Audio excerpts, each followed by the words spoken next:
대장간에 맡긴 지안시진. 그런데 어찌 이런 일이. 찬물이 들끓듯 마을 어귀가 소란스러워졌습니다. 왕의 어명을 전하는 화려한 가마가 도착한 것이지요. 내금 위장이 황금색 교지를 펼쳐들며 큰 소리로 외쳤답니다. 왕명이다. 부러진 검의 주인을 즉시 골로 올리라. 아무도 상상하지 못했던 일이었습니다. 죽은 아비의 유품인 부러진 칼 조각이 과연 무엇을 감춰왔던 것일까요? 그리고 왕은 왜 그토록 급하게 그를 찾는 것일까요? 사연 시작 전 구독 한 번만 눌러주신다면 그곳으로 행운이 가득 깃들기를 바라겠습니다. 때는 바야흐로 서슬퍼런 찬바람이 불던 조선의 어느 산골 마을이었지요. 동이 트기도 전이라 안개가 자욱하니 앞이 안 보일 지경인데 저기 마을 어귀 대장간으로 웬 사내 하나가 터벅터벅 걸어오고 있지 뭡니까? 사내의 몰골을 좀 보시게나. 숯을 굽느라 얼굴은 온통 검댕 투성이고 옷은 여기저기해져서 살결이 다 보일 지경인데 그 와중에도 품 안에는 무언가를 소중히 감싸 안고 있더란 말이지요. 이 사내가 바로 오늘의 주인공 길라미로세. 길라미가 대장간 문 앞에 서서 마른 침을 한번 꿀꺽 삼키더니 툇마루에 보찜을 툭 내려놓았지요.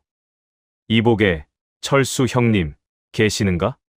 길라미가 쉰 목소리로 부르니 안쪽에서 덩치 큰 사내가 망치를 들고 어슬렁어슬렁 걸어 나왔답니다. 그가 바로 이 마을에서 손재주 좋기로 소문난 대장장이 철수 아니겠습니까?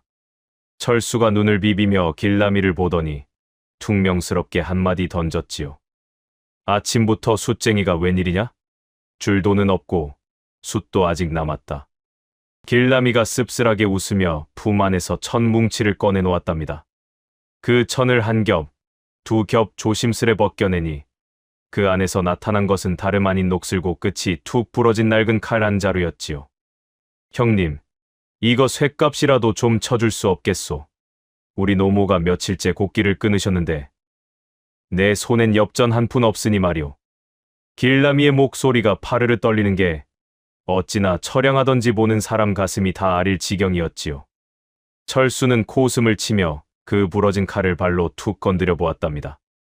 에라이, 이 사람아, 이런 잡철을 어디다 쓴다고 가져왔느냐. 녹은 잔뜩 슬고 날은 다 나갔는데 엿 한 가락 바꾸기도 힘들겠구먼.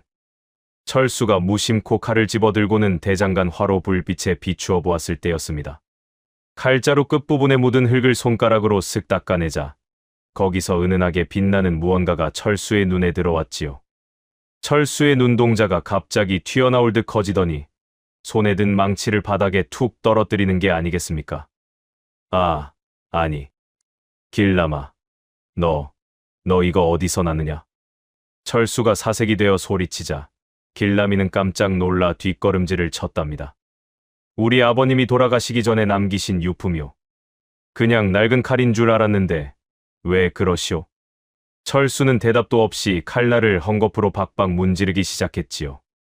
때가 벗겨진 자리에서 드러난 것은 조선 왕실을 상징하는 정교한 봉황 문양과 푸른빛이 도는 서슬퍼런 강철의 자태였답니다. 이건 예사 칼이 아니었지요. 임금님이 직접 하사하시는 벼룬검이 분명했단 말입니다. 철수가 길라미의 어깨를 꽉 움켜쥐며 낮은 목소리로 속삭였지요. 길라마, 너 여기서 절대로 움직이지 마라. 누가 와도 이 칼 보여주지 말고 딱 기다리고 있어. 네, 금방 다녀오마. 철수는 대장간 뒷문을 박차고는 정신없이 달려나갔답니다. 마침 나라의 임금님이 근처 온천 행궁에 머물고 계셨으니 철수는 그 길로 행궁을 향해 죽기 살기로 뛴 것이지요. 혼자 남겨진 길라미는 영문도 모른 채 대장간 구석에 쪼그려 앉아 화로의 연기만 멍하니 바라보았답니다. 그렇게 한 시즌이 흘렀을까요? 안개가 걷히기 시작한 마을 어귀에서 갑자기 수십 명의 말발굽 소리가 천지를 진동하며 들려오기 시작했지요. 마을 사람들은 자다 말고 뛰쳐나와 입을 딱 벌리고 구경하는데 저기 멀리서 황금색 비단으로 치장된 거대한 가마가 흙먼지를 일으키며 다가오고 있지 뭡니까? 가마 주변을 에워싼 금군들이 시퍼런 장창을 치켜들고 길을 터는데 그 기세가 어찌나 등등하던지 산천초목이 다 벌벌 떨 지경이었지요. 가마가 대장간 정문 앞에 딱 멈춰 서자 마을 사람들은 너나 할 것 없이 바닥에 엎드려 머리를 조아렸답니다. 길라미는 겁이 나서 대장간 구석으로 더 깊숙이 몸을 숨겼지요. 어명이요. 대장간 안에 사내는 어서 나와 무릎을 꿇으시오. 자줏빛 관복을 입은 내관이 가마 앞에서 엄숙하게 소리치자 길라미는 다리가 후들거려 간신히 밖으로 기어 나왔답니다. 내관이 길라미의 얼굴을 찬찬히 살피더니 가마 안쪽을 향해 고개를 깊게 숙이며 말했지요. 전하, 찾으셨던 그 벼룬검의 주인이 여기 있사옵니다. 그 말 한마디에 대장간 마당에는 찬물을 끼얹은 듯한 정적이 흘렀답니다. 가마의 발이 천천히 들리며 그 안에서 향취 섞인 따뜻한 바람이 불어오는데 길라미는 감히 고개도 들지 못하고 바닥에 코를 박은 채 덜덜 떨 뿐이었지요. 그런데 바로 그때였습니다. 어디선가 개 섞어라, 저 도둑놈을 잡아라 하는 고함 소리가 들리더니 덩치 큰 사내 하나가 몽둥이를 휘두르며 대장간 마당으로 뛰어드는 게 아니겠습니까? 그 사내는 바로 이 근방에서 악질로 소문난 최판서의 말음 맹구였지요.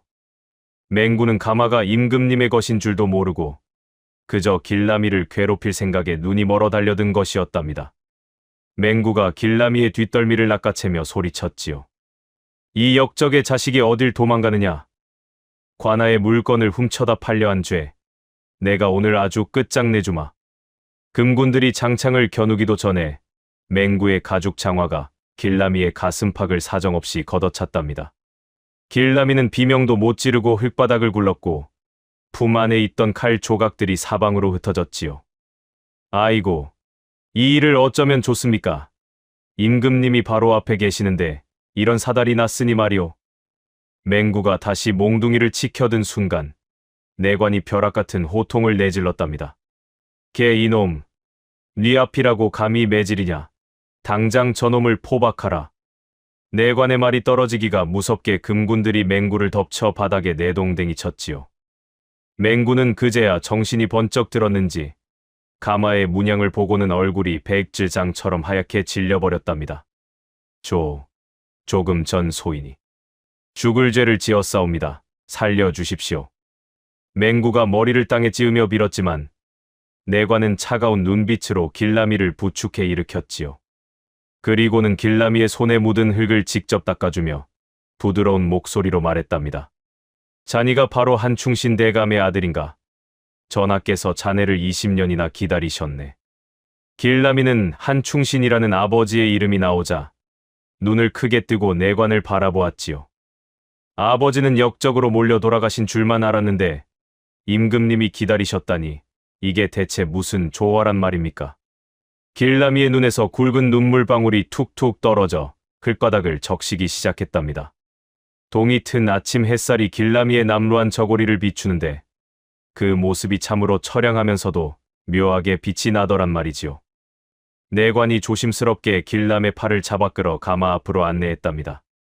길람은 가슴이 방망이질 치듯 두근거려 밟고 서 있는 땅바닥조차 구름 위를 걷는 것처럼 어질어질했지요. 가마를 가리고 있던 화려한 발이 아주 천천히 들어 올려지며 그 안에서 나지막하지만 위엄이 서린 목소리가 흘러나왔습니다. 가까이 오너라. 네가 정녕 한충신의 자식이더냐. 길람은 그 목소리를 듣는 순간 전신에 소름이 돋으며 저절로 무릎을 꿇고 머리를 조아렸지요. 어찌나 긴장을 했던지 입술을 달달 떨며 간신히 대답을 올렸답니다. 예, 전하. 소인의 아버님 함자가 분명한 자충자신자이옵니다. 가마 안에서는 깊은 한숨 소리가 새어나왔습니다. 마치 20년 동안 맺혀있던 체증이 단번에 내려가는 듯한 그런 무거운 한숨이었지요. 그때였습니다. 헐떡이며 숨을 몰아쉬던 대장장이 철수가 행궁에서 가져온 보따리를 움켜쥐고 대장간 마당으로 뛰어들어왔답니다. 전하, 여기 가져왔사옵니다. 아버님께서 남기신 그 비밀을 풀 열쇠이옵니다. 철수가 가져온 것은 평범한 물병처럼 보였으나 그 안에는 궁중의 비방으로만 전해 내려오는 특수한 약물이 들어 있었지요. 철수는 손을 덜덜 떨면서도 정성스럽게 길람이 가져온 그 부러진 칼날을 화로 옆 깨끗한 판 위에 올려두었답니다. 마을 사람들은 숨을 죽이고 그 광경을 지켜보았고 금군들은 장창을 세워 사방을 더욱 엄중히 경계했지요. 철수가 약물을 칼날에 부러진 단면과 이음새에 조심스럽게 붓기 시작했습니다. 그러자 신기하게도 치익하는 소리와 함께 칼날 표면에 눌어붙어 있던 시커먼 기름때와 부식된 층이 허물벗듯 녹아내리는 게 아니겠습니까? 때가 벗겨진 자리에서 드러난 것은 육안으로는 도저히 찾을 수 없을 만큼 정교하게 감춰져 있던 작은 은재 걸쇠였답니다. 철수가 그 걸쇠를 꾹 누르자 철커덕하는 쇳소리와 함께 칼날이 마치 조개 껍데기 벌어지듯 반으로 쩍 갈라졌지요. 그 속은 텅 비어 있었는데 거기서 방수 처리가 된 얇디얇은 명주 비단 한 뭉치가 툭 떨어져 나왔답니다. 내관이 떨리는 손으로 그 비단을 받아들고 넓게 펼치자 거기엔 20년 전 세상을 뒤흔들었던 최 판서의 영모 증거와 가담자들의 이름이 빼곡히 적혀 있었지요. 아, 이럴 수가. 한 충신 대감은 배신자가 아니었구나. 나라를 구하려 이토록 험난한 길을 가셨단 말이냐. 가마 안에서 들려오는 임금님의 목소리는 이미 눈물에 젖어 있었습니다. 길람은 그 자리에 망연자실하게 서서 갈라진 칼날을 바라보았답니다. 아버지는 역적의 누명을 쓰고 비참하게 돌아가셨지만 사실은 임금님의 명을 받들고 이 증거를 지키기 위해 스스로 칼날을 부러뜨려 숨겼던 것이지요. 자신이 숫쟁이로 천대받으며 살았던 그 모진 세월이 사실은 아버지가 목숨을 걸고 지켜낸 숭고한 침묵이었음을 깨닫는 순간이었습니다. 길람은 참았던 울음을 터뜨리며 바닥에 머리를 찧었답니다. 어찌나 세게 찧었는지 이마에 핏방울이 맺혔지만 길람은 고통도 잊은 채 아비의 이름을 목 놓아 불렀지요. 아버님, 소자가 그것도 모르고 아버님을 원망하며 살았사옵니다. 아버님, 이 불효자를 용서하십시오. 통곡 소리가 대장간 마당을 가득 채우자 구경하던 마을 사람들도 하나둘씩 눈시울을 붉히며 고개를 숙였답니다. 역적의 자식이라며 돌을 던지고 침을 뱉던 이들도 이제는 길람의 처량한 뒷모습을 보며 미안함에 어쩔 줄을 몰라 했지요. 한편 밧줄에 묶여 바닥에 엎드려 있던 맹구는 이 광경을 지켜보며 사색이 되어 몸을 부르르 떨었답니다. 자신의 주인인 최 판서가 저지른 짓이 천하에 드러났으니 이제 제 목숨은 파리 목숨보다 못하다는 것을 직감한 것이지요. 맹구는 슬금슬금 뒷걸음질을 치며 도망칠 기회를 엿보았지만 금군들의 서슬퍼런 장창이 그의 목을 단숨에 압박했답니다. 내관이 임금님의 뜻을 받들어 길람에게 다가갔습니다. 그는 길람의 어깨를 토닥이며 미리 준비해 온 비단 도포를 그의 남루한 저고리 위에 직접 걸쳐주었지요. 자네, 이제 그만 일어나게. 전하께서 자네 아버님의 풍계를 되살려주시고 자네를 아버님을 대신할 무관으로 임명하셨네. 이제부터는 숫쟁이 길람이가 아니라 나라의 충신 한길람이로세. 길람은 눈물 맺힌 눈으로 내관을 바라보다가 가마를 향해 깊게 절을 올렸답니다. 임금님은 가마 안에서 길람을 향해 나지막하게 명을 내리셨지요. 너의 아비가 못다한 일을 이제 네가 마무리해야겠다. 최 판서의 죄상을 낱낱이 밝히고 이 나라의 기강을 바로잡는데 내 힘을 보태거라. 내 너에게 아비의 검을 다시 고쳐 하사하마. 길람은 바들바들 떨리는 손으로 아버지가 남긴 그 부러진 칼날 조각들을 정성스럽게 수습하여 품에 안았답니다. 이 부러진 쇳조각은 이제 더 이상 쇳값이 필요한 고물이 아니라 가문의 명예를 되찾아줄 세상에서 가장 귀한 보물이 된 셈이었지요. 대장장이 철수는 그런 길람을 보며 흐뭇한 미소를 지으면서도 한편으로는 앞으로 닥칠 험난한 여정을 걱정하는 눈치였답니다. 철수는 길람의 귓가에 대고 작게 속삭였지요. 길람아, 정신 바짝 차려야 한다. 최 판서 그 인간은 보통 내기가 아니야. 이제부터가 진짜 전쟁이다. 길람은 철수의 말을 들으며 입술을 꽉 깨물었답니다. 눈물이 마른 자리에는 아버지를 죽음으로 몰아넣고 가문을 파멸시킨 원수들을 향한 서늘한 투지가 서서히 차오르기 시작했지요. 일의 7일가 지나기 전 마을 어귀에는 임금님이 보내신 화려한 기마대와 관원들이 줄을 지어 도착했습니다. 길람은 어머니의 손을 꼭 잡고 아버지가 마지막으로 머물렀던 그 낡은 오두막을 뒤로 한 채 말 위에 올랐답니다. 마을 사람들은 길람의 행렬을 따라오며 만세를 불렀고 길람은 도성 북쪽에 있는 임금님의 행궁을 향해 당당히 고개를 들고 나아갔지요. 안개가 완전히 걷힌 아침 해가 길람의 비단 도포를 눈부시게 비추고 있었습니다. 하지만 그 찬란한 빛 뒤편에는 자신의 범죄가 드러날 위기에 처한 최 판서의 시커먼 그림자가 이미 길람의 발치까지 뻗쳐오고 있었으니 길람의 앞날에 도살인 거대한 음모와 아비의 벼룬검이 다시금 불꽃 속에서 태어나게 될 다음 마당을 기대하시라. 숫쟁이 길람이가 과연 도성에서 그 쟁쟁한 권력자들을 상대로 어떤 복수극을 펼칠지 이야기는 이제부터가 진짜 시작이었던 것입니다. 이슬도 채가 시지 않은 대장간 앞터는 그야말로 폭풍 전야의 정적이 감돌고 있었습니다. 서슬퍼런 장창을 든 금군들이 겹겹이 포위를 하고 있으니 지나가던 까마귀조차 숨을 죽이고 날아갈 지경이었지요. 그런데 이 살벌한 분위기를 깨고 장터 저 멀리서 먼지 구름을 일으키며 한 무리의 불안당들이 들이닥쳤으니 이게 대체 무슨 날벼락입니까? 앞장선 이는 다름 아닌 이 마을의 권력자, 최 판서의 신복인 맹구였습니다. 맹구는 기세등등하게 말을 몰아 대장간 마당으로 들이치며 고래고래 고함을 질러댔더랍니다.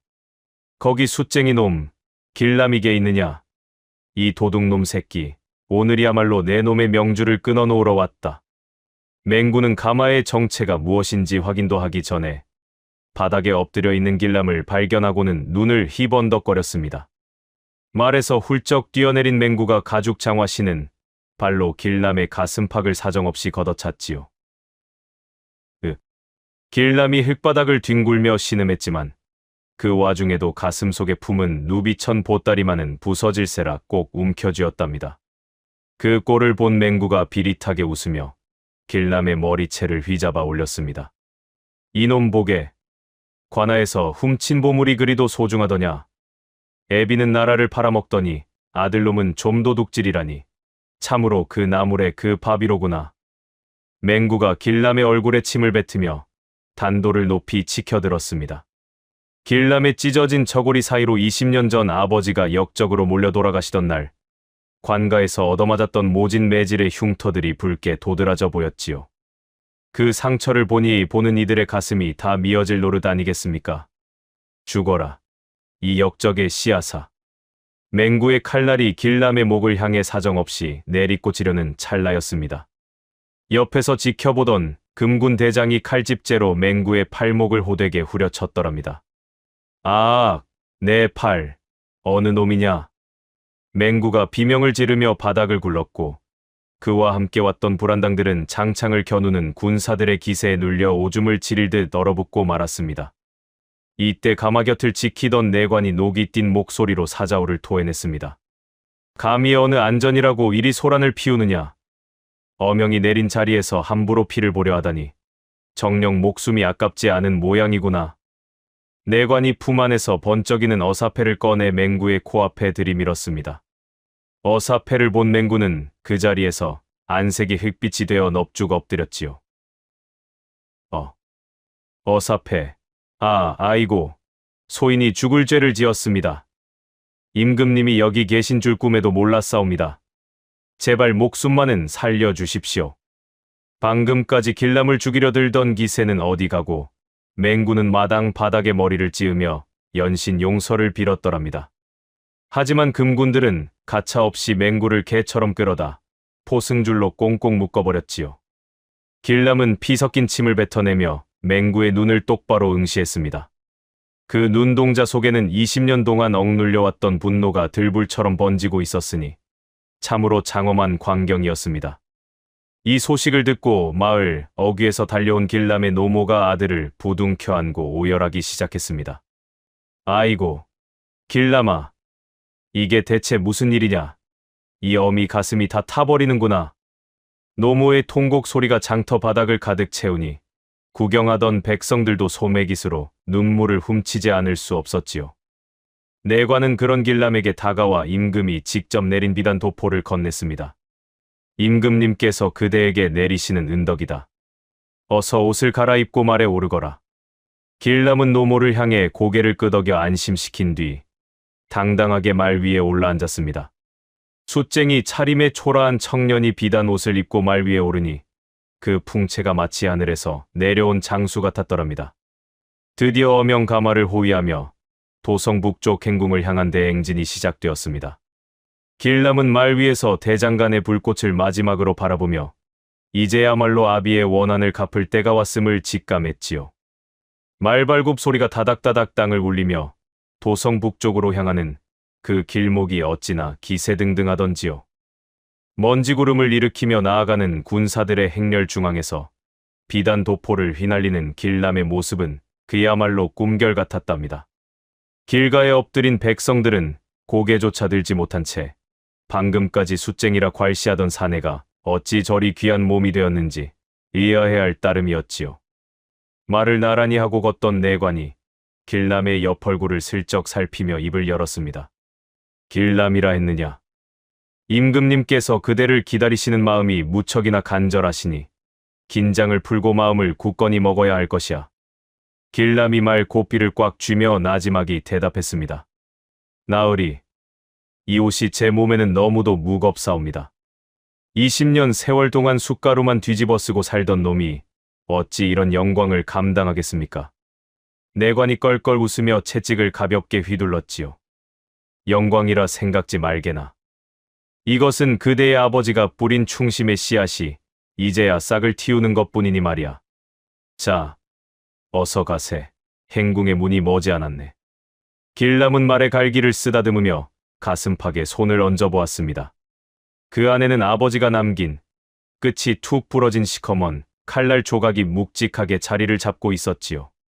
숯을 굽느라 굳은 살이 박이고 갈라진 손등 위로 뜨거운 눈물 한 방울이 툭 떨어져 번졌더랍니다.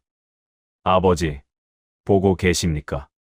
소자가 지금 아버지의 뒤를 이어 임금님께 가고 있습니다. 억울하게 누명을 쓰고 가슴을 치며 돌아가신 그날의 하늘, 오늘 제가 기필코 풀어내겠나이다. 행궁으로 향하는 길목마다 최판서가 심어놓은 첩자들이 눈을 부라리고 있었지만 어명 가마의 위험 앞에선 감히 접근조차 할 수 없었지요.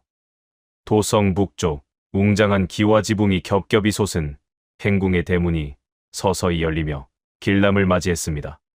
차가운 바람이 불어와 길람의 뺨을 스쳤지만 그의 가슴 속은 오히려 용광로처럼 뜨겁게 달아오르고 있었답니다. 대장간에서 철수가 닦아내던 그 서슬퍼런 칼날의 광채가 이제 길람의 눈동자 속에서도 똑같이 빛나고 있었던 것이지요.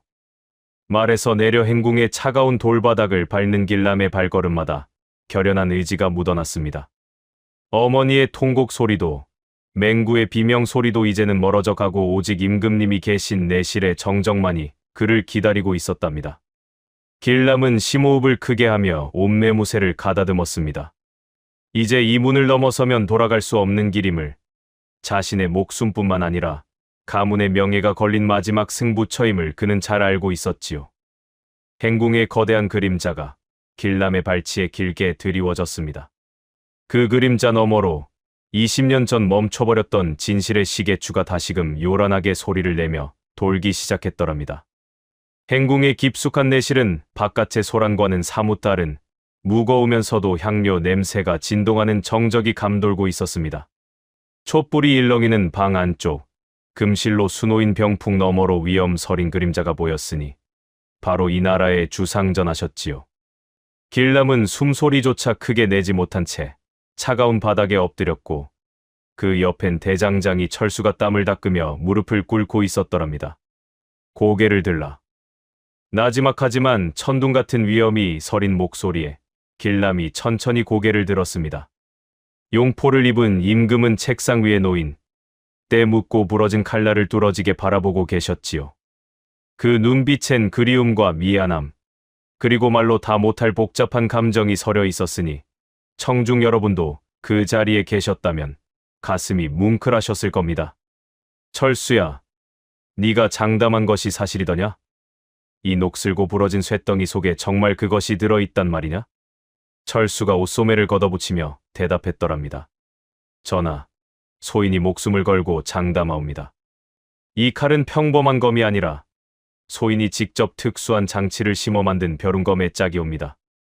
겉으로는 녹슬고 망가진 듯 보이나 그 속엔 천지가 개벽할 진실이 들어있나이다. 철수는 품 안에서 청색 병 하나를 꺼냈습니다. 그 안에는 궁중 비방으로만 전해지는 쇠를 녹이고 부식된 층만 골라 벗겨낸다는 희귀한 약물이 들어있었지요. 철수의 손이 미세하게 떨리는가 싶더니 이내 정교한 손놀림으로 칼날의 이음새에 약물을 붓기 시작했습니다. 치! 하는 기분 나쁜 소리와 함께 누런 연기가 피어올랐습니다. 길남은 가슴이 터질 듯 두근거려 입술을 꽉 깨물었지요. 저 칼날은 20년 전 아버지가 역적으로 몰려 가슴에 품고 돌아가셨던 가문의 치욕이자 유일한 유품이었으니까요.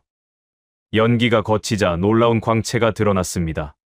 시커먼 기름때와 녹 속에 가려져 있던 칼날이 푸르스름한 광기를 띠며 제 모습을 드러내는데 칼자루와 날 사이에 정교하게 숨겨진 은재의 걸쇠가 번쩍하고 나타난 것이지요. 이것 보십시오. 철수가 걸쇠를 딸깍 누르자 단단해 보이던 칼날이 좌우로 반듯하게 갈라졌습니다. 그 안에는 놀랍게도 방수 처리가 된 얇디얇은 명주 비단 한 조각이 돌돌 말려 숨겨져 있었던 것입니다. 임금이 자리에서 벌떡 일어나 떨리는 손으로 그 밀서를 건네받았습니다. 밀서를 펼치는 임금의 눈동자가 좌우로 거세게 흔들렸습니다.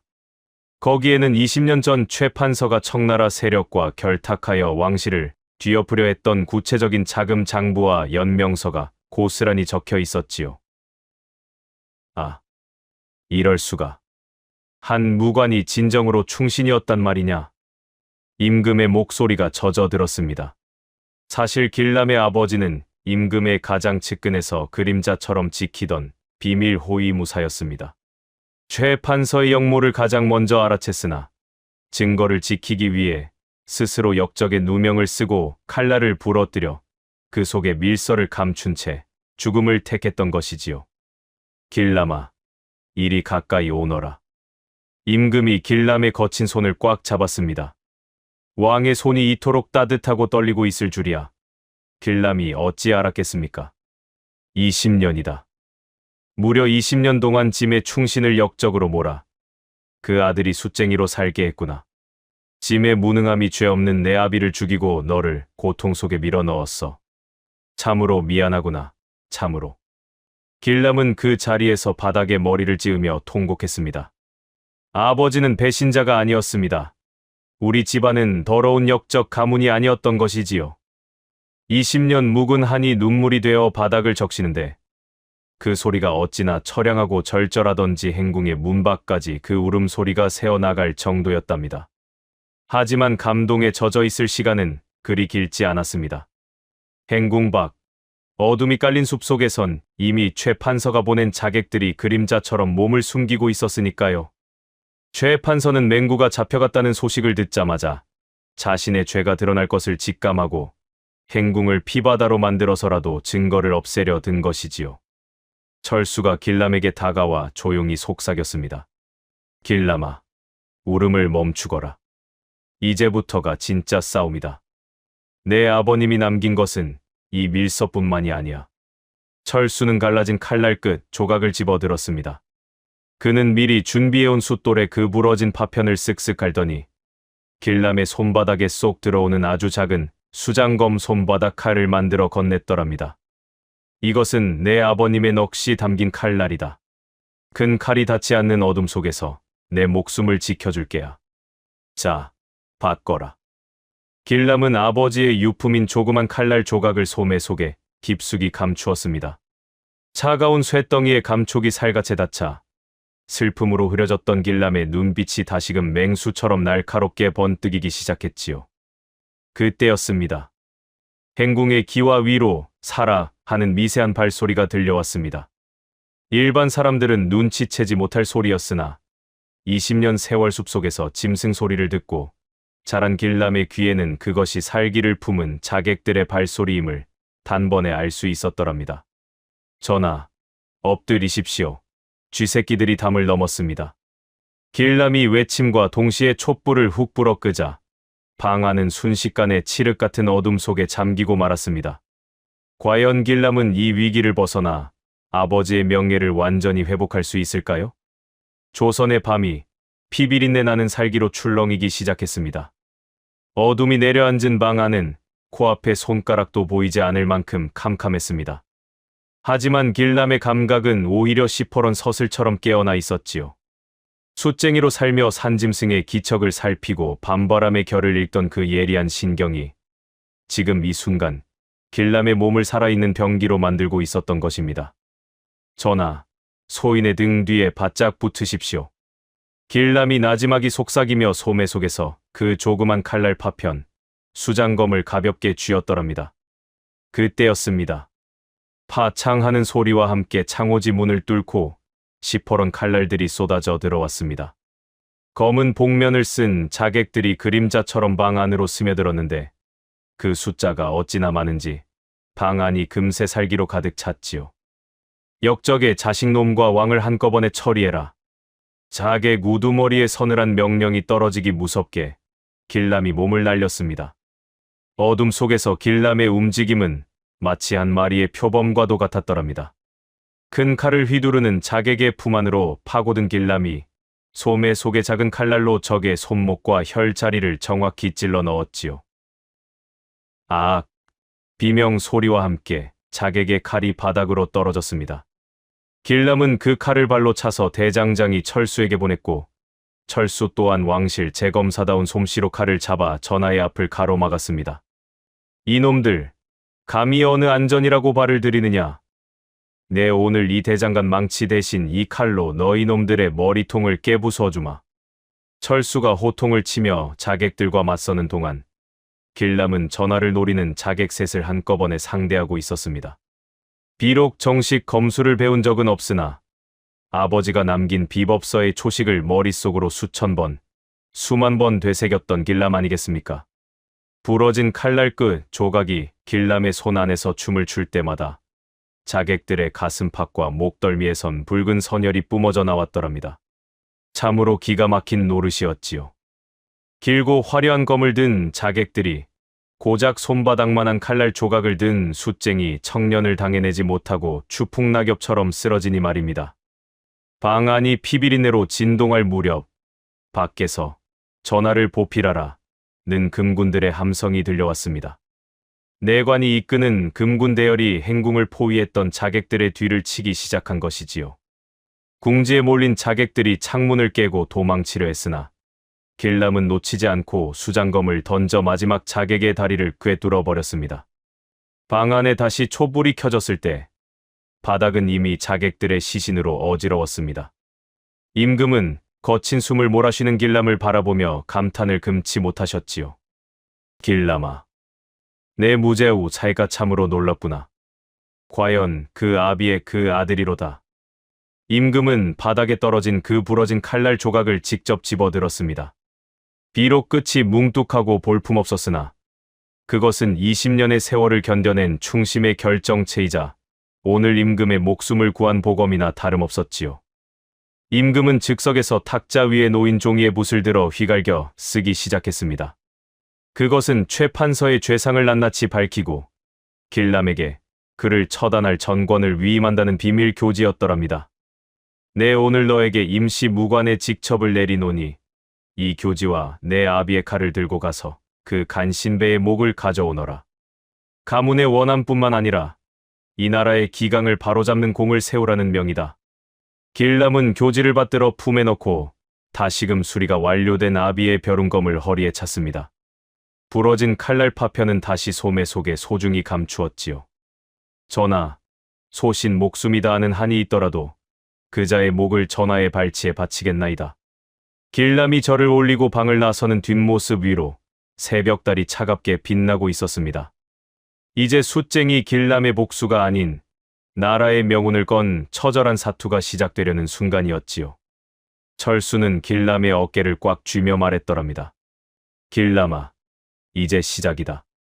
도성으로 가는 길은 험난하겠지만 내 뒤엔 이 늙은이와 전하의 믿음이 있다는 걸 잊지 말게나. 길람은 말 위에 올라타 도성 방향을 매섭게 노려보았습니다. 최 판서의 사저에서 들려올 곡소리가 벌써부터 귓가에 쟁쟁하게 들리는 듯했으니 참으로 인과응보의 시간이 머지않았음을 예고하는 것이었지요. 이제 바람 앞에 등불 같던 위기는 넘겼으나 원래 호사다마라 하지 않았습니까? 행궁을 습격한 자객들을 물리친 뒤 길라미는 임금님의 배려로 도성 안쪽 비밀 연무장에서 석 달간의 혹독한 훈련에 들어갔더랍니다. 숟가루나 만지던 거친 손에 이제는 숯 대신 묵직한 칼자루가 쥐어졌으니 그 모습이 어찌나 늠름하던지 지나가는 바람도 멈춰 서서 구경할 지경이었지요. 길라미는 낮이면 관군들과 대련하며 실전 검수를 익히고 밤이면 대장장이 철수와 머리를 맞대고 앉아 아버지가 남긴 비법서의 초식을 연구했더랍니다. 숯을 구우며 단련된 단단한 팔뚝이 칼을 휘두를 때마다 붕붕 소리를 내며 공기를 가르는데 철수가 옆에서 곰방대를 입에 물고 껄껄 웃으며 한마디 던졌지요. 길라마, 내 검기가 이제 제법 매섭구나. 내 아버님이 살아계셨다면 무척이나 대견해 하셨을 게야. 길라미가 땀을 닦으며 칼을 칼집에 꽂으며 대답했습니다. 철수 아저씨, 아직 멀었사옵니다. 제 가슴 속엔 여전히 그날의 불꽃이 이글거리고 있는데 이 칼끝은 아직 그 한을 다 담아내지 못하는 듯 싶어 답답할 뿐이옵니다. 길라미는 대련으로 얻은 손바닥에 굳은 살을 만져보며 아버지가 겪었을 고독한 투쟁의 시간을 가슴 깊이 새기고 또 새겼더랍니다.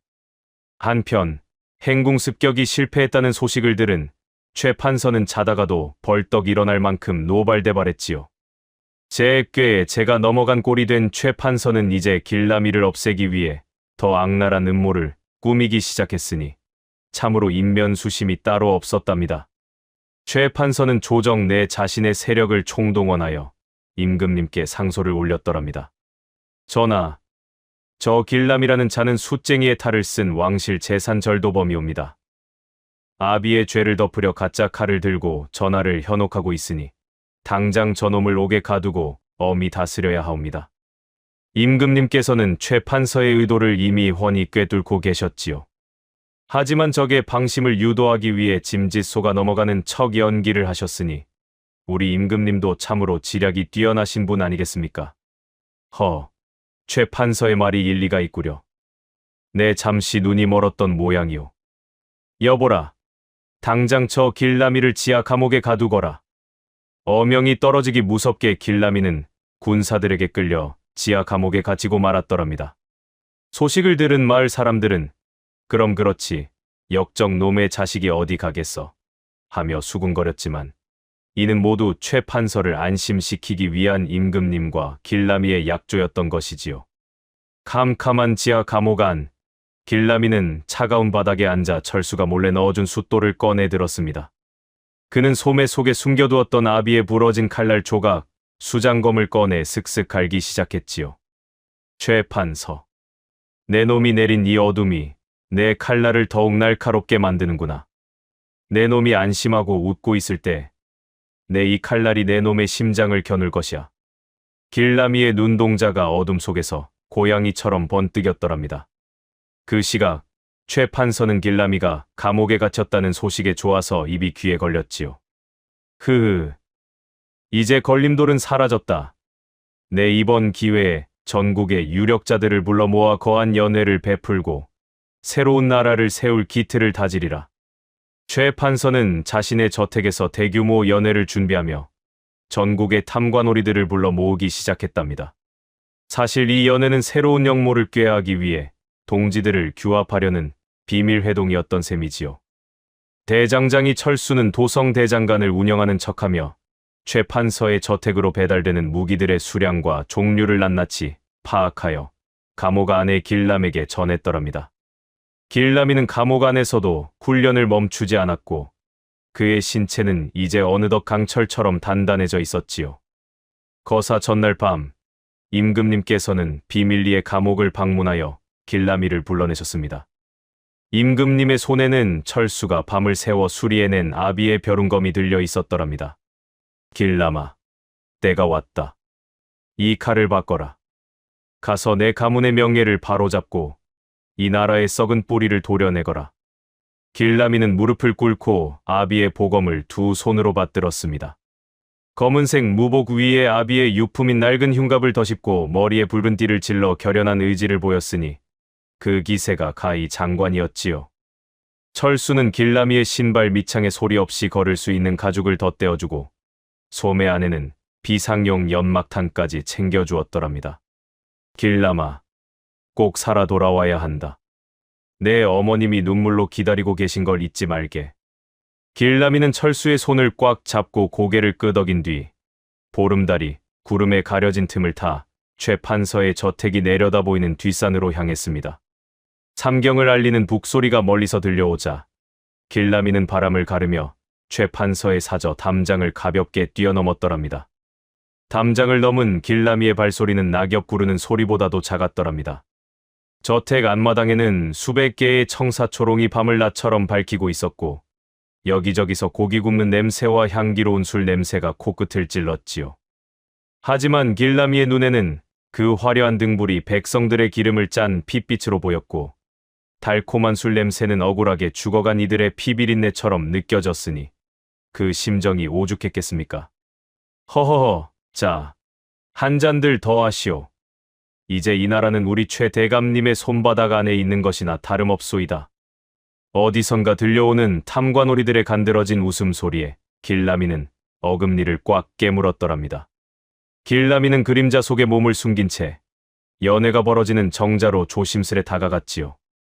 그 앞마당에는 최 판서가 수탈해온 곡식 가마니들이 산처럼 쌓여 있었고 궤짝마다 금은보화가 가득 담겨 번쩍거리고 있었답니다. 저것들이 다 우리 아버지의 피눈물이요. 우리 백성들의 고혈이거늘. 내 놈들이 감히 여기서 흥청망청 잔치를 벌여? 길라미의 손이 허리춤에 찬 벼룬검 자루로 향했습니다. 그때였습니다. 순찰을 돌던 호위 무사 하나가 길라미가 숨어있는 나무 뒤쪽으로 다가오는 게 아니겠습니까? 바스라 하는 소리에 무사가 칼자루를 잡으며 소리쳤지요. 걔 누구냐? 어떤 놈이 감히 대감님 댁 뒷마당을 기웃거려. 무사가 나무 뒤를 확인하려 발을 들이미는 찰나 길라미가 번개처럼 몸을 날렸더랍니다. 길라미는 소리도 내지 않고 무사의 입을 틀어막은 뒤 소매 속 수장검으로 목의 급소를 단숨에 제압했지요. 무사는 비명 한 번 지르지 못하고 풀썩 주저앉았고 길라미는 그를 어둠 속으로 끌어다 숨겼더랍니다. 이제 시작이다. 아버님, 소자의 칼끝에 힘을 보태주소서. 길라미는 다시금 숨을 고르며 연회장 중심부를 향해 발걸음을 옮겼습니다. 연회장 상석에는 최 판서가 비단옷을 거만하게 걸친 채 기생들의 시중을 받으며 술잔을 기울이고 있었지요. 그의 옆에는 뇌물을 싸들고 온 지방 수령들이 아첨을 떠느라 정신이 없었으니 참으로 목부린견이 따로 없었더랍니다. 길라미는 품 안에서 임금님이 내리신 비밀 교지를 다시 한번 확인했습니다. 그리고는 비상용 연막탄을 손에 꽉 쥐었지요. 보름달이 구름 밖으로 고개를 내밀어 저택 마당을 환하게 비추는 그 순간 길라미는 지붕 위로 가볍게 몸을 띄웠더랍니다. 지붕 위에서 내려다본 연회장은 그야말로 아수라장이 되기 직전의 평온함이었지요. 길라미는 등 뒤에 달빛을 등지고 최 판서의 정수리를 향해 서늘한 안광을 쏘아보냈습니다. 여봐라, 오늘 기분이 참으로 좋구나. 어디 저 광대 놈들에게 소리 한 자락 더 시켜보아라. 최 판서가 술에 취해 비틀거리며 호령할 때였습니다. 길라미가 지붕 위에서 거대한 기와 조각 하나를 발로 툭 차서 바닥으로 떨어뜨렸더랍니다. 쨍그랑 하고 기와가 박살나는 소리에 악사들의 연주가 멈추고 사람들의 시선이 일제히 천장으로 향했지요. 어떤 놈이냐? 감히 어느 안전이라고. 최 판서가 고함을 지르며 위를 올려다본 그 순간 길라미는 검은 무복을 휘날리며 연회장 한복판으로 번개처럼 내려앉았더랍니다. 먼지가 자욱하게 일어나는 가운데 길라미의 벼룬검이 달빛을 받아 푸르스름하게 빛을 발했으니 그 모습이 마치 지옥에서 돌아온 복수의 화신 같았지요. 역적 최 판서는 어명을 받으라. 길라미의 사자우가 저택 안을 진동시켰고 술판을 벌이던 차들은 혼비백산하여 나동그라졌더랍니다. 기와 조각이 박살나는 소리에 이어 지붕 위에서 번개처럼 내려앉은 길라미의 기세는 그야말로 호랑이가 양떼 속에 뛰어든 격이었지요. 먼지가 자욱하게 일어나는 연회장 한가운데서 길람은 허리춤의 벼룬검을 단숨에 뽑아 휘둘렀더랍니다. 쥐 하는 서슬퍼런 파공음과 함께 최 판서 바로 앞에 놓여 있던 거창한 술상이 단칼에 두 동강이 나며 사방으로 술병과 안주가 튀어나갔습니다. 이놈이 누구냐? 걔 아무도 없느냐? 당장 저 미친놈을 잡아 죽여라. 최 판서가 술기운이 싹 가신 얼굴로 비명을 지르며 뒤로 나자빠졌지요. 그 소리에 정자 사방에서 대기하고 있던 최 판서의 사병들과 호위, 무사 수십 명이 칼을 뽑아들고 길람을 겹겹이 에워쌌더랍니다. 참으로 일촉즉발, 도간에 든 쥐꼴이 된 상황이었지만 길람의 눈빛은 오히려 차갑게 식어 가라앉아 있었지요. 역적 최 판서는 어명을 받으라.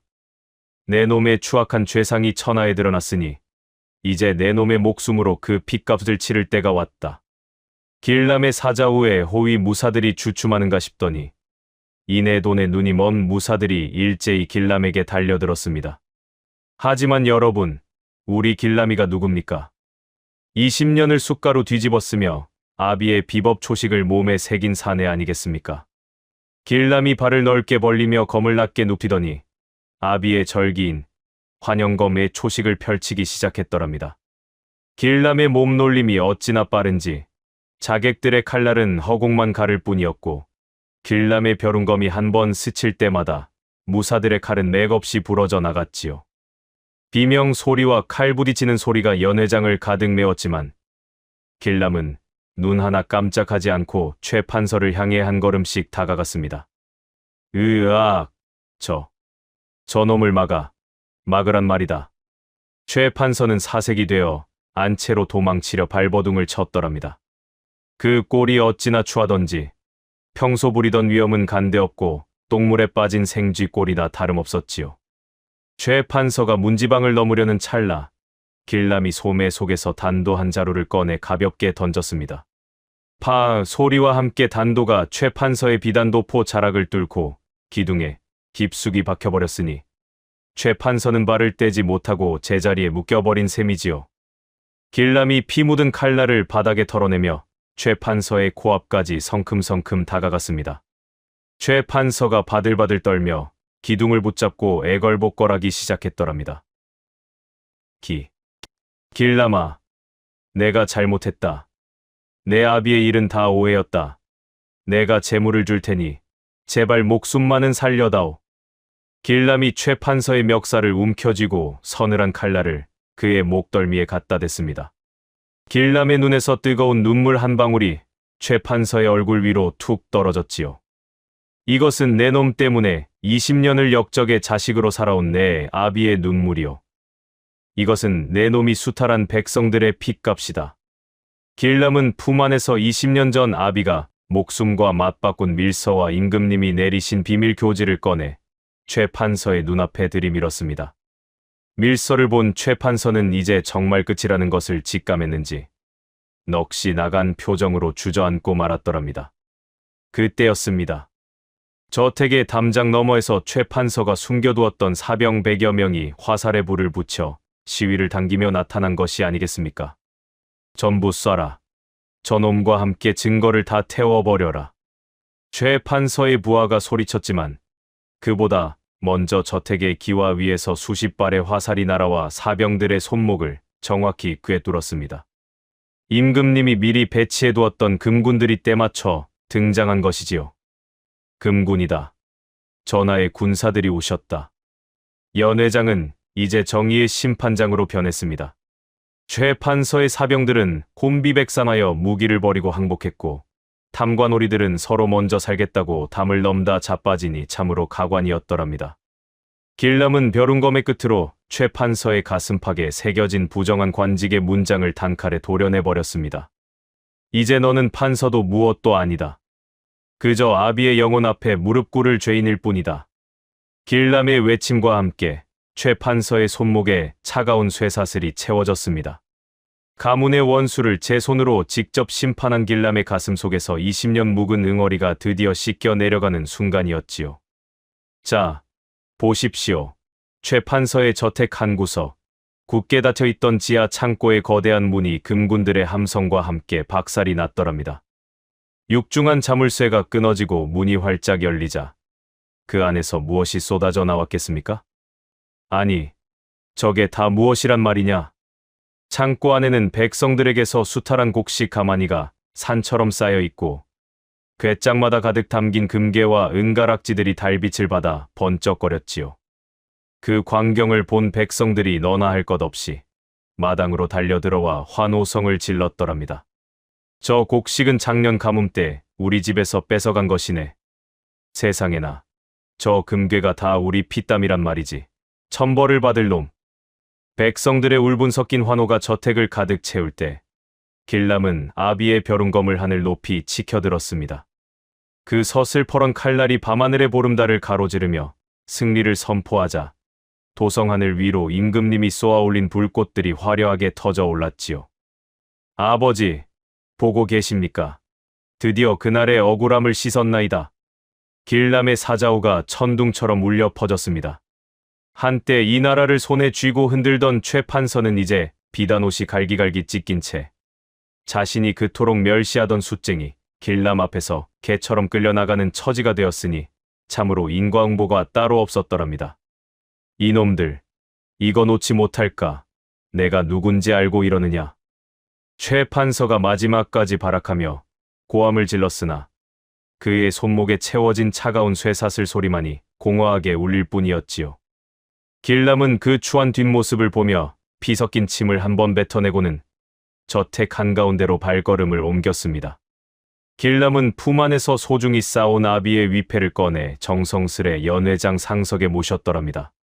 최 판서가 앉아 거드름을 피우던 그 자리에 이제는 억울하게 죽어간 충신의 이름이 당당히 자리를 잡은 것이지요.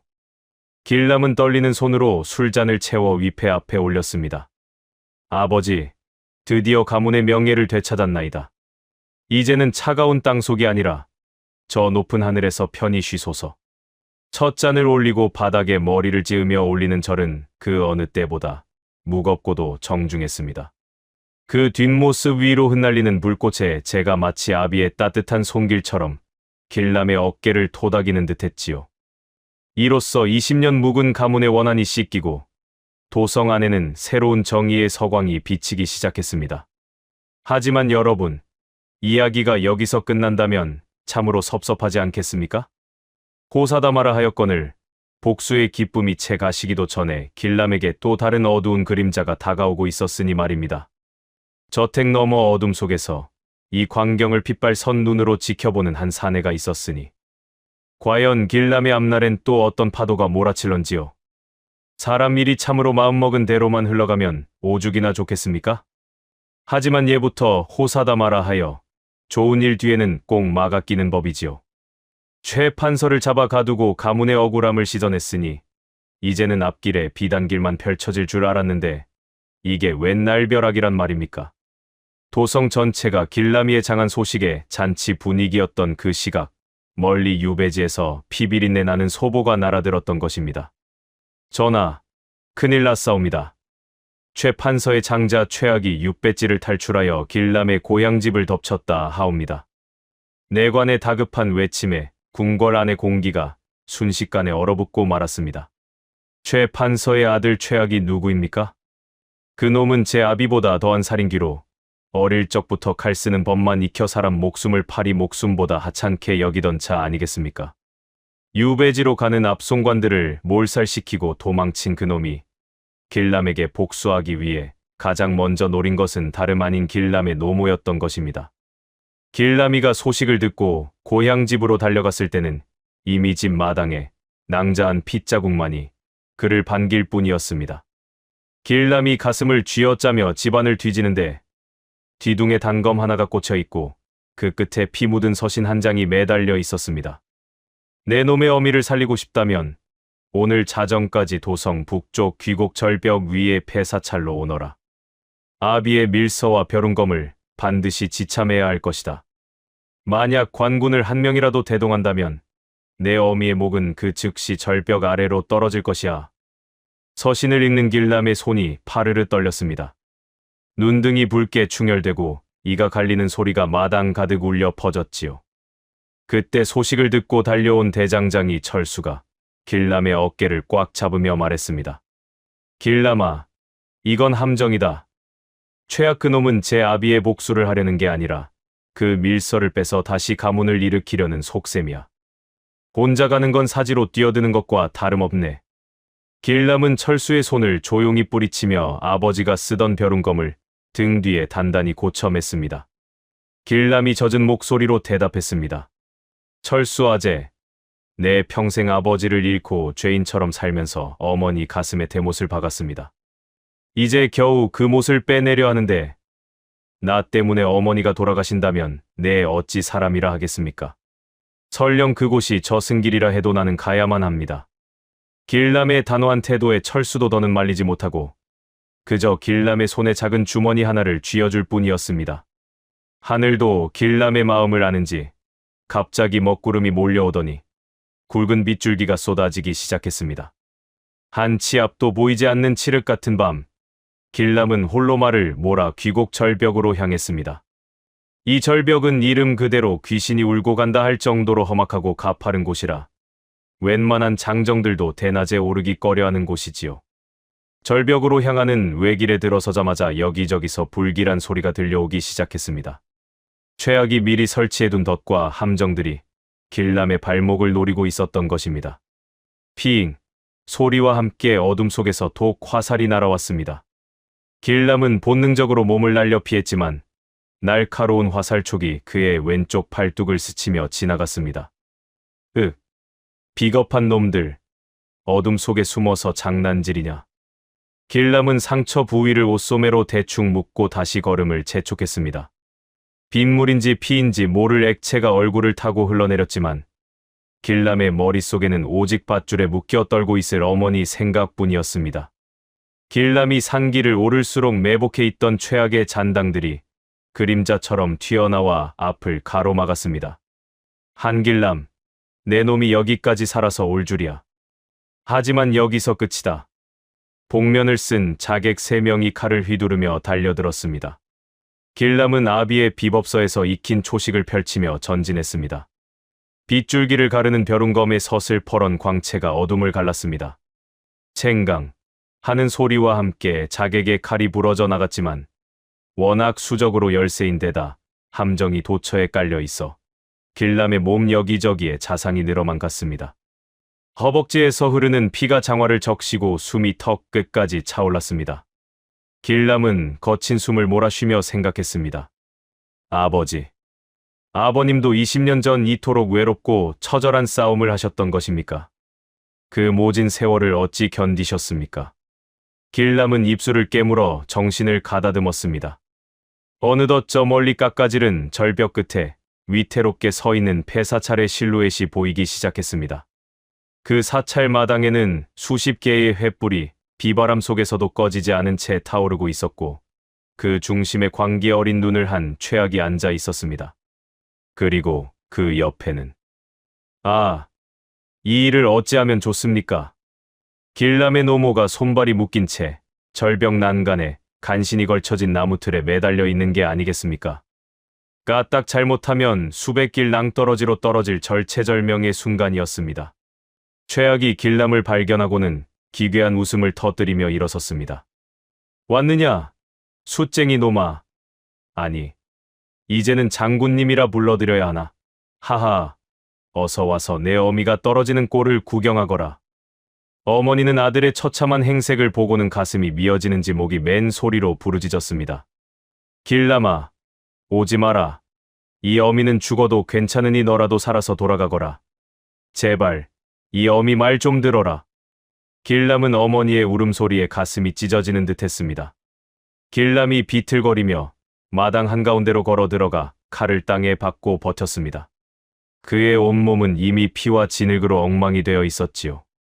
최악, 내 놈이 정령 사람이냐? 원하는 나에게 있을 터인데 어찌 늙으신 노모를 이토록 모질게 대하는 것이냐? 당장 어머니를 풀어드려라. 최악은 길람의 외침에도 아랑곳하지 않고 오히려 노모가 매달린 밧줄에 단도를 갖다 대며 비릿하게 웃었습니다. 풀어달라. 좋지. 하지만 조건이 있다. 일단 내 놈 품에 있는 그 밀서와 벼룬검을 내 발밑으로 던져라. 그리고 무릎을 꿇고 기어와 내 신발을 핥으며 목숨을 구걸해 보거라. 그러면 혹시 아느냐? 내 어미를 곱게 내려줄지. 주변을 둘러싼 자객들이 일제히 비웃음을 터뜨렸습니다. 길람은 주먹을 너무 꽉 쥐어 손톱이 손바닥을 파고들 지경이었습니다. 비바람은 더욱 거세지고 번개가 칠 때마다 최악의 광기 어린 얼굴이 번쩍이며 드러났습니다. 길람은 짐짓 힘이 다 빠진 척하며 무릎을 천천히 굽히기 시작했습니다. 알겠다. 시키는 대로 할 테니 제발 어머니만은 건드리지 마라.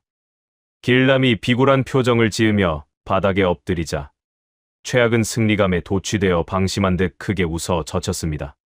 자객들이 길람을 포위하고 발길질을 하며 매질을 시작했습니다.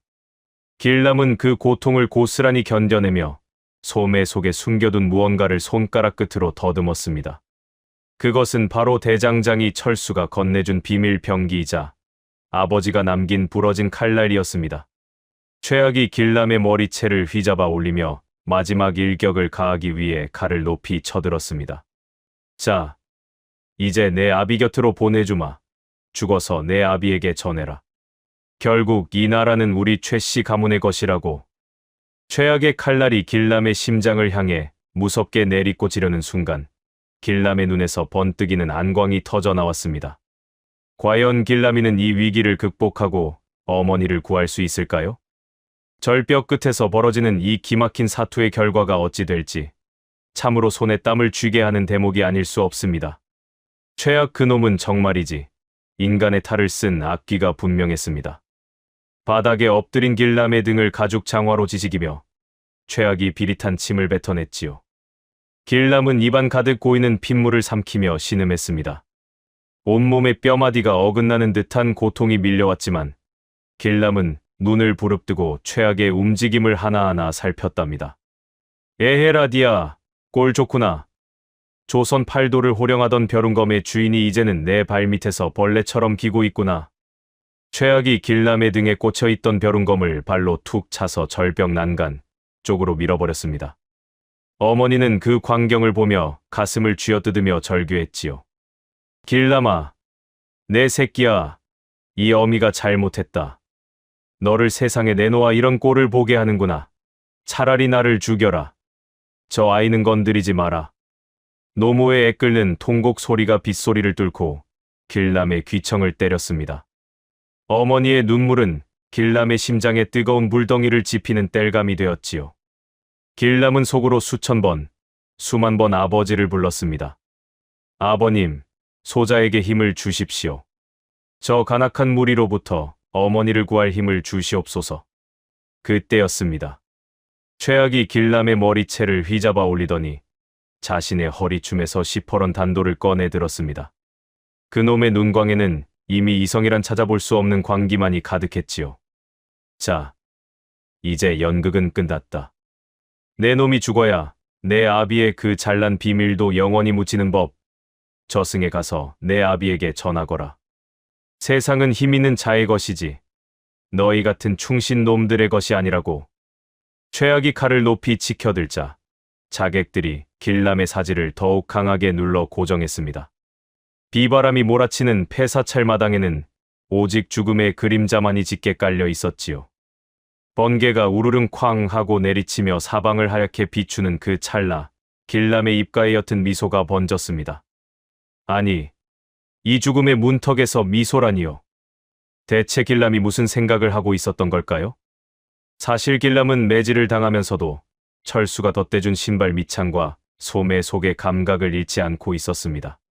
철수가 사지로 떠나는 길람에게 쥐어준 그 작은 주머니 속에는 평범한 대장장이는 결코 만들 수 없는 왕실 재검사의 비기가 숨겨져 있었던 것입니다. 최아, 너는 하나는 알고 둘은 모르는구나. 우리 아버님이 남기신 것은 부러진 칼날만이 아니다. 길람의 낮은 목소리에 최악이 눈을 가늘게 뜨며 멈칫했습니다. 뭐라? 이놈이 죽을 때가 되니 헛소리를 짓거리는구나. 아버님이 남기신 진정한 유산은 너희 같은 역적들을 반드시 심판하겠다는 꺾이지 않는 마음이다. 길람이 외침과 동시에 사지를 붙잡고 있던 자객들의 힘을 역으로 이용하여 몸을 뒤틀었습니다. 그리고는 소매 안에 교묘하게 숨겨두었던 연막탄의 끈을 강하게 잡아당겼지요. 푸슉 하는 소리와 함께 사방이 자욱한 연기로 덮였습니다. 빗줄기 속에서도 꺼지지 않는 그 매캐한 연기에 자객들이 콜록거리며 당황해하는 사이 길람은 바닥을 굴러 최악의 다리 사이로 파고들었습니다. 이놈이 어디 갔느냐? 잡아라. 당장 잡아. 최악이 허공에 칼을 휘두르며 고함을 질렀습니다. 하지만 길람은 이미 어둠과 연기 속에서 자신의 진짜 무기를 손에 쥐고 있었지요. 그것은 바로 철수가 부러진 칼날 끝 조각을 정교하게 갈아 만든 손바닥 안에 쏙 들어오는 수장검이었습니다. 작지만 서슬퍼런 그 칼날에는 20년 묵은 가문의 한과 억울함이 서려 있었습니다. 길람은 낮은 포복으로 다가가며 절벽 난간에 매달린 노모의 위치를 확인했습니다. 심장이 터질 듯이 뛰었지만 손끝은 차가운 얼음처럼 냉정했지요. 최악의 연기 속에서 길람의 그림자를 발견하고 달려드는 순간 길람은 몸을 일으키며 수장검을 고쳐 쥐었습니다. 사찰마당의 등불이 비바람에 흔들리며 길람의 핏발 선 눈을 비추었습니다. 이제 남은 것은 단 한 번의 기회뿐. 어머니를 살리고 적의 가슴에 칼을 꽂아야 하는 운명의 시간이 다가왔습니다. 길람의 발치로 쏟아지는 빗줄기가 붉은 핏물과 섞여 흘러내리고 있었습니다. 그 처절한 광경 위로 멀리서 들려오는 산짐승의 울음소리가 마치 죽은 이들의 곡소리처럼 애처롭게 울려 퍼지고 있었지요.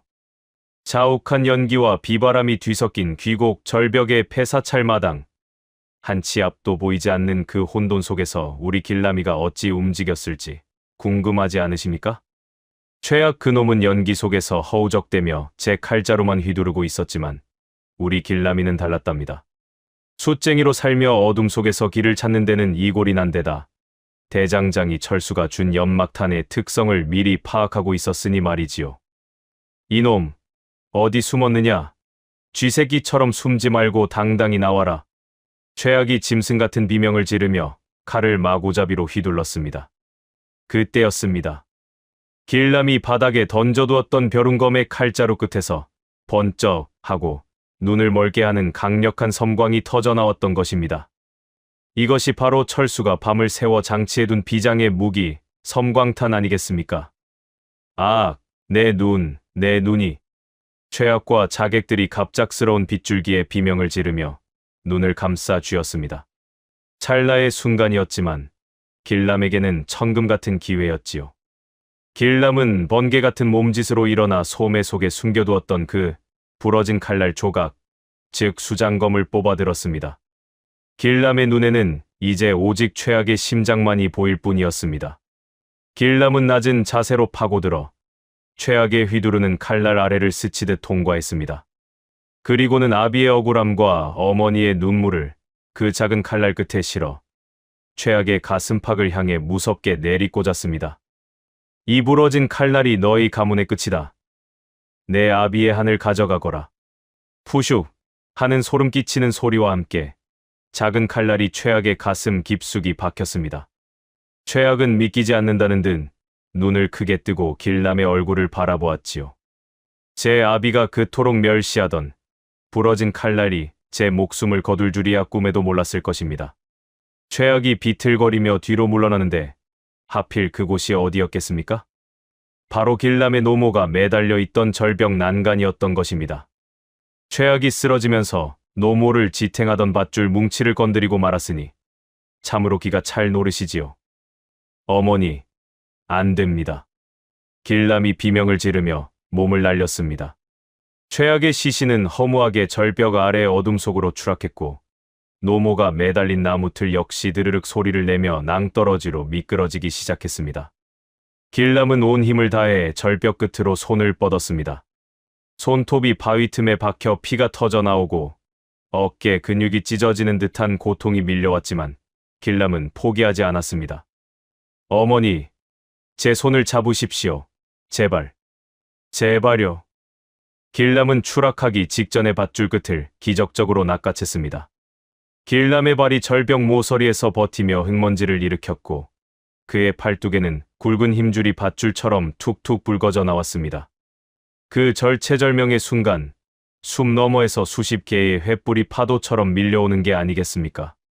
길람아, 견뎌라. 우리가 왔다. 대장장이 철수의 우렁찬 목소리였습니다. 철수는 임금이 보낸 비밀 결사대를 이끌고 험한 산길을 뚫고 도착했던 것입니다. 철수는 달려와 길람의 허리를 꽉 붙잡았고 군사들이 일제히 달려들어 밧줄을 끌어올렸습니다. 마침내 어머니가 무사히 마당 위로 끌어올려지자 길람은 그대로 바닥에 주저앉아 어머니를 품에 안고 통곡했습니다. 어머니, 소자가 늦었습니다. 이 못난 자식을 용서하십시오. 노모는 아들의 피 묻은 얼굴을 거친 손으로 어루만지며 같이 울었습니다. 아이고, 길람아. 내 새끼야. 살았구나. 네가 살았으니 나는 이제 죽어도 여한이 없다. 철수는 길람의 어깨를 툭툭 치며 눈시울을 붉혔습니다. 그러고는 품에서 연고와 천을 꺼내 길람의 상처를 정성껏 지혈해 주었지요. 자니가 해냈네. 아버님이 주신 그 부러진 칼날이 결국 자네와 어머님을 살린 게야. 아버님도 하늘에서 기뻐하고 계실 거네. 이때 임금의 전령이 가마를 타고 절벽 위까지 당도했습니다. 전령은 비바람 속에서도 엄숙한 목소리로 어명을 받들어 올렸습니다. 어명을 받으라. 한길람의 죄는 모두 허위임이 밝혀졌으며 그 충심과 용맹이 가상하니 즉시 도성으로 호송하여 치하하겠다. 또한 역적 최판서에 남은 잔당들을 일망타진하라. 군사들의 함성 소리가 귀곡 절벽을 가득 메웠습니다. 길람은 빗물에 씻긴 얼굴로 하늘을 올려다보았습니다. 어느덧 거센 비구름이 걷히고 구름 사이로 찬란한 보름달이 얼굴을 내밀고 있었지요. 그 달빛은 마치 길람의 아버지가 인자하게 웃어주는 듯 따스하게 절벽을 비추고 있었습니다. 길람은 아비의 부러진 칼날 조각을 다시 한번 손에 꼭 쥐었습니다. 이제 이것은 원망의 상징이 아니라 가문의 긍지이자 정의의 증표가 된 셈이지요.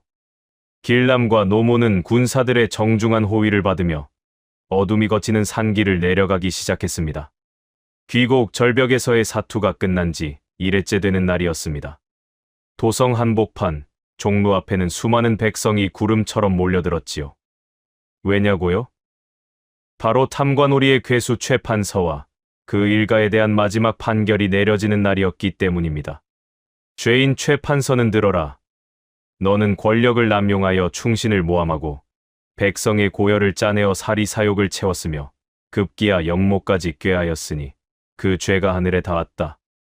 의금부 판사의 서슬퍼런 호통이 떨어지자 최 판서는 예전에 그 위풍당당하던 모습은 간데없고 넝마가 된 죄수복 차림으로 바들바들 떨고 있었습니다.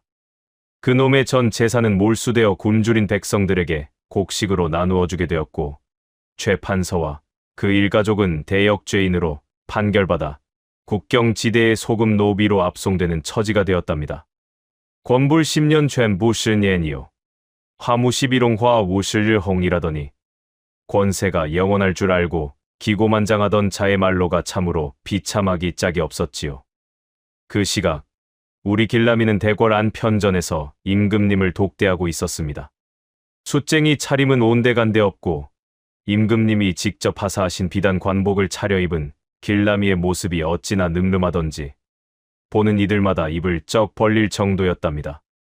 길라마, 네가 아니었다면 짐은 평생 충신을 역적으로 알고 가슴에 한을 품고 살았을 것이다. 내 공이 실로 지대하니 내 너에게 정삼품 당상관의 직첩을 내리고 조정을 보필하게 하고 싶은데 내 생각은 어떠하냐? 임금님의 파격적인 제안에 옆에 서 있던 대신들도 깜짝 놀랐습니다. 평민에서 단숨에 고위 관직에 오를 수 있는 그야말로 가문의 영광이요 출세길이 열린 것 아니겠습니까? 하지만 우리 길라미는 욕심이 없는 사람이었습니다. 길라미는 공손히 엎드려 머리를 조아리며 대답했지요. 전하, 과분하신 은혜에 몸둘 바를 모르겠나이다. 하오나 소신은 높은 관직에 올라 권세를 누리는 것보다 아버님의 못다한 뜻을 기리며 조용히 살고 싶사옵니다. 소신에게 관직 대신 아버님의 명예를 기릴 수 있는 작은 서원을 세울 수 있도록 허락해 주시옵소서. 길라미의 청렴하고 강직한 대답에 임금님은 감탄하며 무릎을 탁 쳤습니다. 허, 그 아비의 그 아들이로다. 내 뜻이 정 그러하다면 내 기꺼이 허락하마. 그리고 내 아비 한 장군을 영의정으로 추증하고 내 가문의 충절을 만천하에 알리도록 하겠다. 이 소식이 전해지자마자 길라미의 고향 마을은 그야말로 축제 분위기가 되었습니다. 역적의 집안이라 손가락질 받던 낡은 집터에는 임금이 직접 내린 충신각이라는 현판이 걸렸고 가문의 족보는 황금색으로 다시 쓰여 대대손손 자랑거리가 되었지요. 대장장이 철수 역시 가만히 있었겠습니까? 철수는 그간의 공로를 인정받아 왕실 전용 재검사로 임명되었습니다.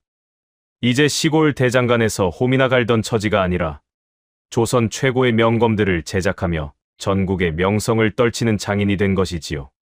철수는 길라미에게 아버지가 쓰던 벼룬검을 완벽하게 수리하여 건네주며 호탕하게 웃었습니다. 길라마, 이제 이 칼은 사람을 죽이는 칼이 아니라 나라를 지키고 가문의 긍지를 지키는 보검이 되었네. 자네 아버님도 지하에서 아주 흐뭇해하실 거야.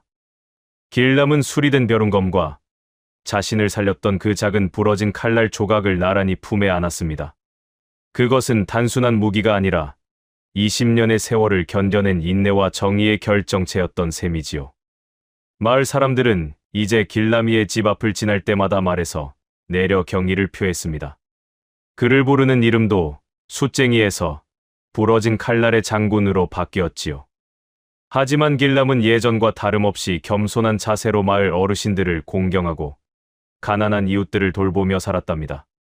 세월이 흘러도 변하지 않는 것은 진실뿐이라더니 우리 길라미의 이름은 이제 도성뿐만 아니라 팔도 강산 모르는 이가 없는 전설이 되었답니다.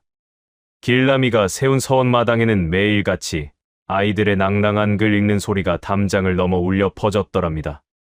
길람은 임금이 내린 고관대작의 자리를 사양하고 아버님이 계신 선산 아래 서원을 짓고는 가난해서 배움의 기회를 얻지 못한 아이들을 불러 모았습니다.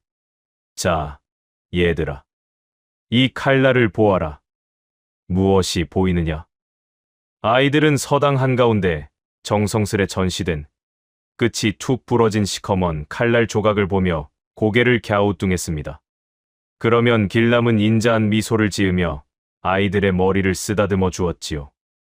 이것은 단순한 쇳덩이가 아니란다. 부러질지언정 굽히지 않았던 우리 아버님의 기계요. 가난하고 힘없는 이들을 지키겠다는 약속이었단다. 너희도 커서 이 칼날처럼 강직한 사람이 되어야 한다. 아이들은 초롱초롱한 눈망울로 길람의 이야기를 들으며 정의로운 인재로 쑥쑥 자라났으니 이보다 더한 경사가 어디 있겠습니까? 한편 우리 노모께서는 어찌 지내셨느냐고요?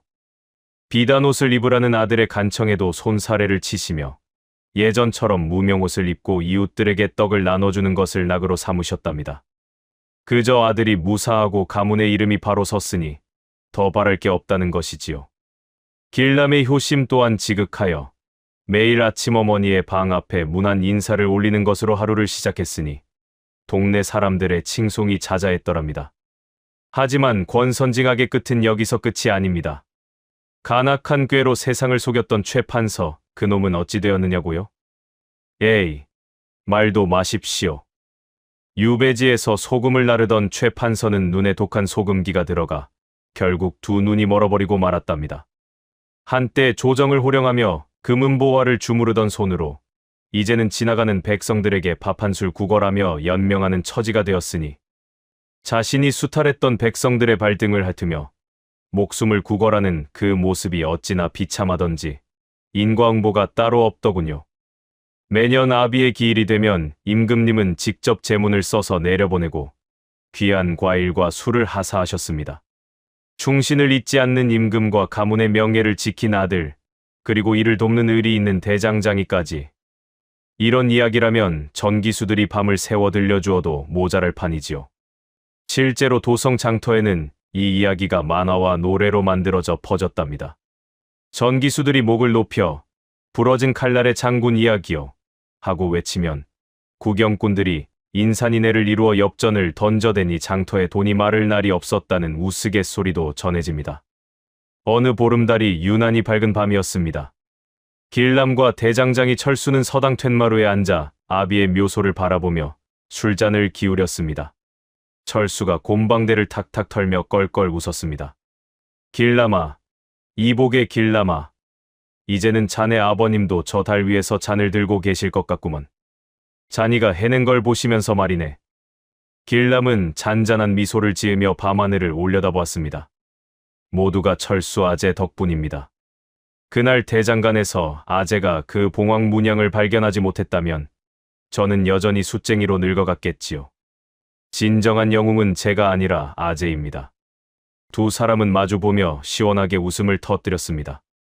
그 웃음소리는 밤바람을 타고 숲속 깊은 곳까지 번져나갔고 아버지가 남긴 벼룩검은 달빛을 받아 은은하고도 서늘한 광채를 내뿜고 있었습니다.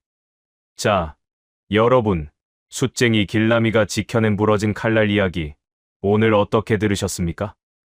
비록 20년이라는 긴 세월을 숲 검댕이 속에서 숨죽여 살았으나 길람이의 가슴 속에는 그 어떤 명검보다 날카로운 정의가 살아있었지요. 세상이 나를 알아주지 않고 억울한 일만 가득하다 느껴질 때도 있겠지만 결국 진실은 저 보름달처럼 환하게 드러나는 법입니다. 부러진 칼날이 가문의 자부심이 되었듯 지금 여러분이 겪고 계신 시련 또한 훗날 가장 빛나는 훈장이 되기를 이 전기수가 간절히 기도하겠습니다. 길람이와 어머니가 맞이한 그 찬란한 아침 해가 여러분의 창가에도 가득 머물길 바라며 이만 물러가겠습니다. 오늘의 이야기가 당신의 마음에 작은 울림을 드렸다면 앞으로도 따뜻하고 행복한 이야기들로 찾아뵐 수 있도록 구독과 좋아요를 눌러주세요. 그리고 사연의 주인공을 위한 따뜻한 말씀도 댓글로 부탁드립니다. 당신의 오늘이 인생 최고의 하루가 되길 응원하겠습니다. 감사합니다.